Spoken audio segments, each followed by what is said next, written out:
evening, everyone. Thank you for coming this evening. So, the Israel ambassador to the United States, Ron Dermer, was hoping to be here this evening. He is a very dear friend of ours, and he and Mark are very close. Unfortunately, he's not able to make it because he is having an event at his own home. So he was kind enough to write something to you, Mark, and to everyone here, so I am going to read it. Unfortunately, my schedule does not permit me to join you at the Met Gala in Washington tonight. Still, I write to commend you for choosing to honor Mark Levin, an American patriot, a proud Zionist, and an unwavering champion of the alliance between America and Israel.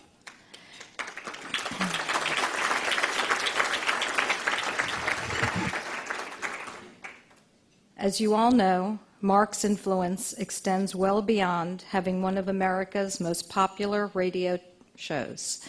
He has a popular new television program, and he is also the author of many best-selling books. Known as the Great One by his many admirers, Mark has for years been the host of hosts, a person other radio hosts listen to as they consider what they themselves will say on the air. That is why it is fitting that an organization dedicated to spreading the truth about the Middle East honors a person who has used his profound influence in the media to do precisely that. Recognizing that the forces of tyranny and terror that threaten Israel are indeed the same forces that threaten America, Mark has educated millions of Americans about the dangers both countries face. That he has done so at a time when so many would prefer to bury their heads in the sand and only wish those dangers away only makes Mark's contribution all that more important. In a world where people's sense of history generally does not go past breakfast, Mark has educated his listeners about Israel's history and about the unremitting war against the Jewish state. No less important, in a world largely shorn of a moral compass when it comes to Israel, Mark has unapologetically stood with Israel and has been unequivocal in distinguishing right from wrong and good from evil.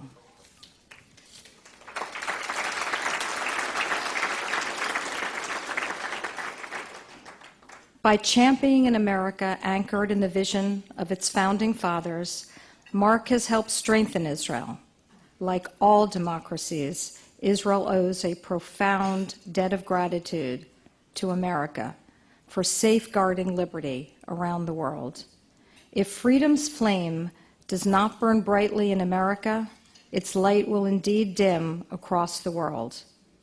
That is why, in dedicating himself to defending principles that provide oxygen for that flame, Mark has strengthened free societies everywhere, including Israel. Over the last few years, I have had the privilege of getting to know Mark and his wonderful family. He is a man of clarity.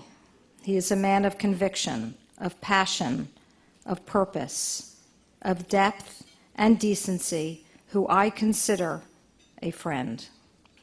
True, Mark is not the biggest Zionist to come out of Cheltenham High School, but that is what happens when you end up attending the same Philadelphia high school as Prime Minister Benjamin Netanyahu. Like Netanyahu, Mark understands that whether you are Israel's prime minister, a leading media personality, or in any other position, people who care about the Jewish future must do their part to secure that future by safeguarding the one and only Jewish state.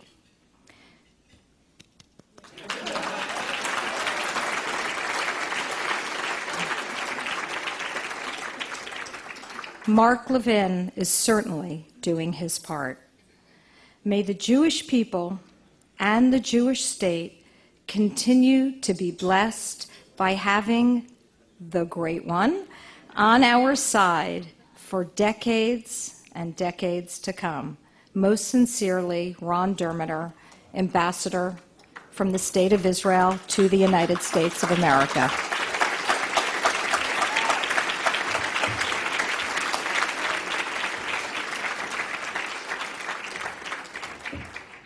And now, Mark Levin, why don't you come and get your award? Please remain standing. No, I'm just kidding.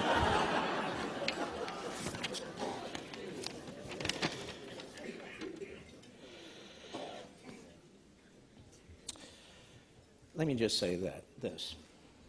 It is a tremendous honor. They can't hear me? Are you kidding? It is a tremendous honor to be here to receive this wonderful award from Emmett and their crucial mission, particularly now, as I will explain in just a moment. And Sarah and David and the board and the staff, and my lovely wife, who worked so hard to make this dinner. So let's have a round of applause for them.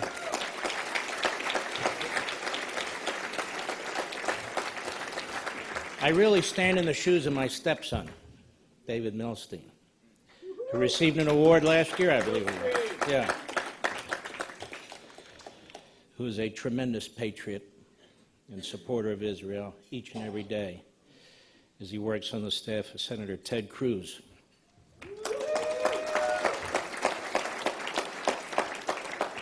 And my beautiful wife, I don't know where I'd be without her, and my family. I wish they all could be here, but then we'd have to double the place. So we're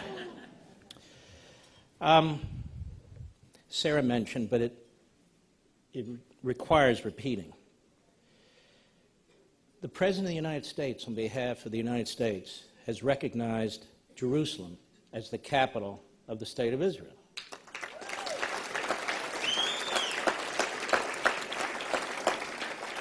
The President of the United States then moved the American embassy from Tel Aviv to Jerusalem, which had been federal law for what, David, 20 years or so, passed by enormous bipartisan majorities, and president after president waved and waved and waved that it wasn't in our national security interest. Let's have a hand for President Donald Trump.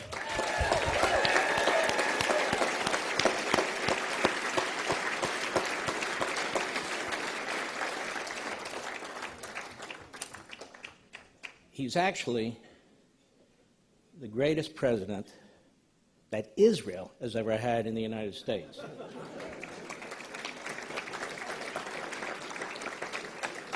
And then there was the Iran deal, with all the espionage against the Prime Minister of Israel, against members of Congress, against Jewish organizations, all the secret side deals, all the movement of mass amounts of money to rebuild an economy, to hold up that regime.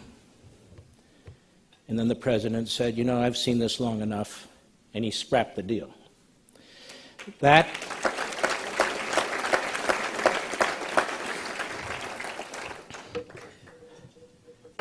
why when we were in Israel to see the new embassy, just last month, I think it was, and I flew out there on a Friday and came back on a Monday.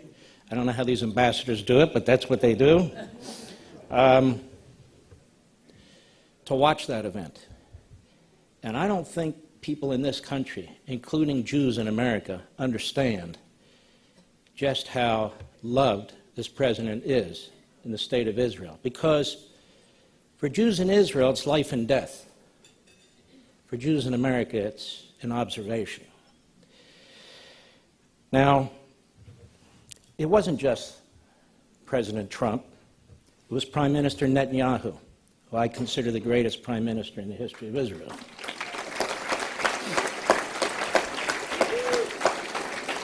Was Ambassador Ron Dermer, my dear friend. Was Ambassador David Friedman. an unbelievable ambassador from the United States to Israel. It was Jason Greenblatt, Jared Kushner,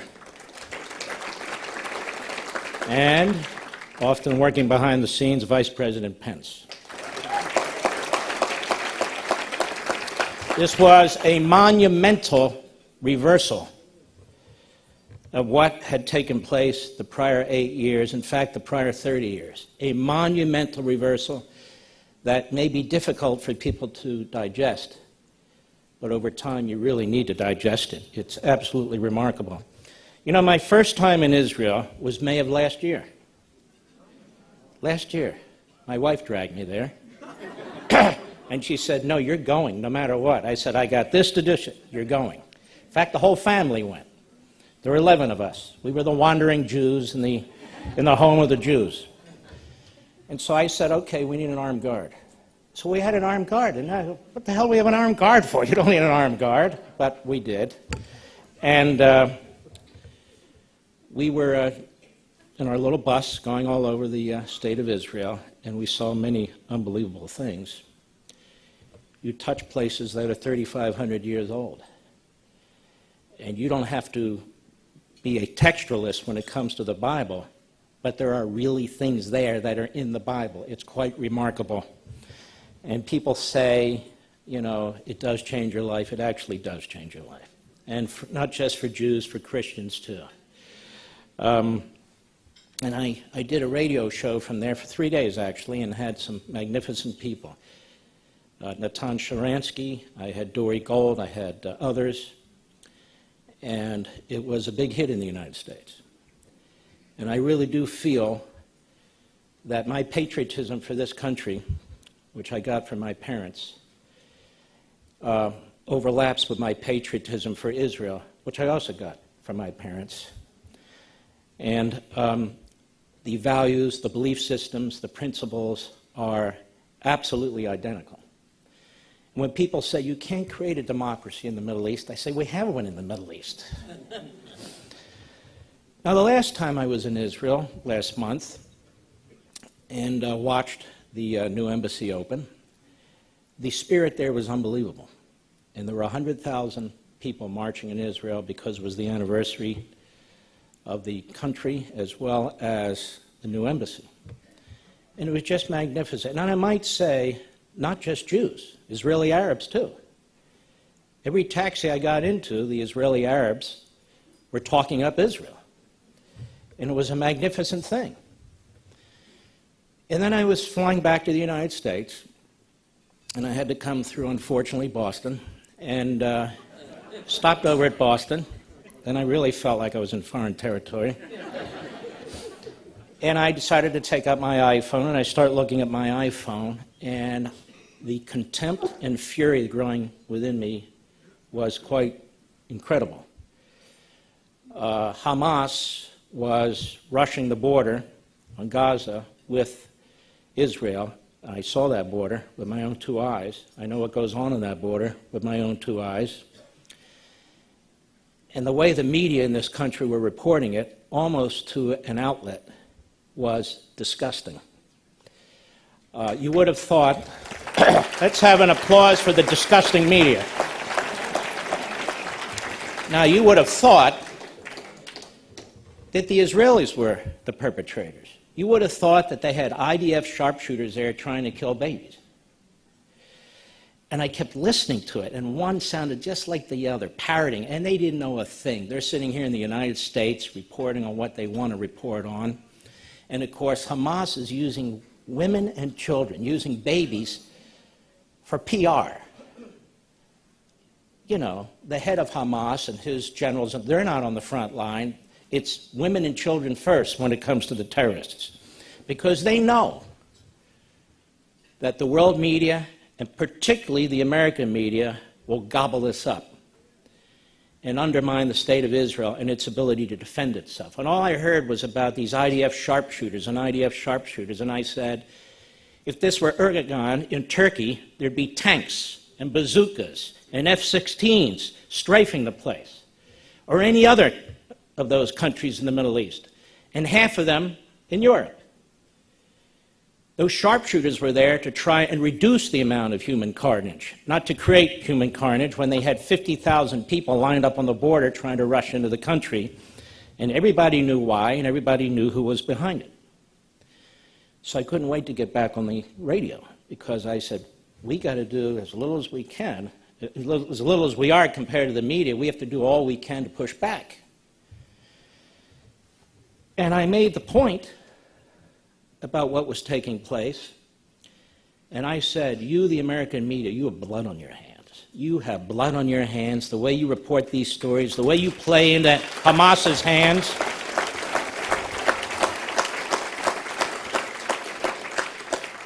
The way you report is so dishonest. In this little country, Israel, they're not invading anybody. They just want to be left alone. Which kind of reminded me of what one of the cab drivers said. He's Egyptian. Honey, you were in the car with me. And he couldn't wait to talk to an American.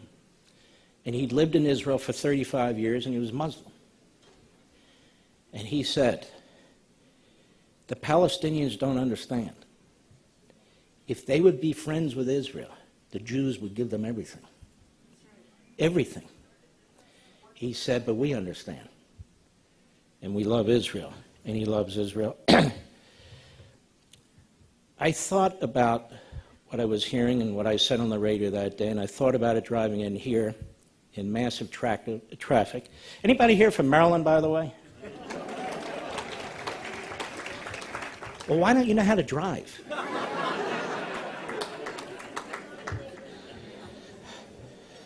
Anyway,